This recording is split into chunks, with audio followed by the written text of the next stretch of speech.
बहुत समय पहले पहाड़ों से घिरे एक गांव के पास एक रहस्यमयी नाग मंदिर था। गांव वाले कहते थे कि उस मंदिर में एक नाग कन्या कैद है जिसे देवताओं ने श्राप दिया था। दिन में मंदिर साधारण दिखता था, लेकिन रात को वहां से सांपों की फुफकार और वीणा की धुन सुनाई देती थी। गांव के लोग डर के मारे उस रास्ते से नहीं गुजरते थे, लेकिन पास ही रहने वाला अर्जुन, एक गरीब चरवाहा, अक्सर वहां से अपनी बकरियों को चराने ले जाता था। अर्जुन बहादुर था और उसका दिल बहुत साफ था। एक रात जब अर्जुन मंदिर के पास बैठा था, अचानक मंदिर के दरवाजे अपने आप खुल गए। उसने देखा एक सुंदर कन्या बाहर आई, जिसकी आंखें गहरी और चमकदार थीं, लेकिन उसके पैरों की जगह नाग की पूंछ थी।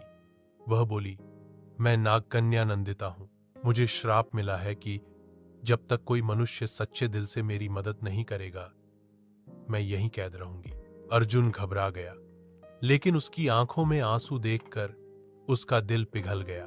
दोस्ती और विश्वास। धीरे धीरे अर्जुन और नंदिता की मुलाकातें होने लगी।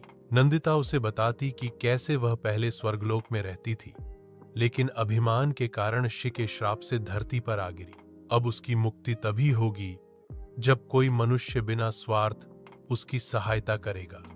अर्जुन उसकी बातें सुनता, उसका दर्द समझता और उसे सांत्वना देता। नंदिता भी अर्जुन के साथ जंगल में घूमती और वीणा बजाकर उसे अपने गीत सुनाती। धीरे धीरे दोनों के दिल एक दूसरे के करीब आने लगे। संकट का समय, लेकिन गांव वालों को जब पता चला कि अर्जुन नाग कन्या से मिलता है तो वे डर गए। उन्होंने कहा, ये नाग कन्या हमें सर्वनाश कर देगी। अर्जुन को रोको, नहीं तो पूरा गांव डूब जाएगा। लोगों ने मंदिर को आग लगाने की कोशिश की। नंदिता दर्द से तड़प उठी। वह बोली, अगर मंदिर नष्ट हुआ तो श्राप पूरा गांव निगल जाएगा।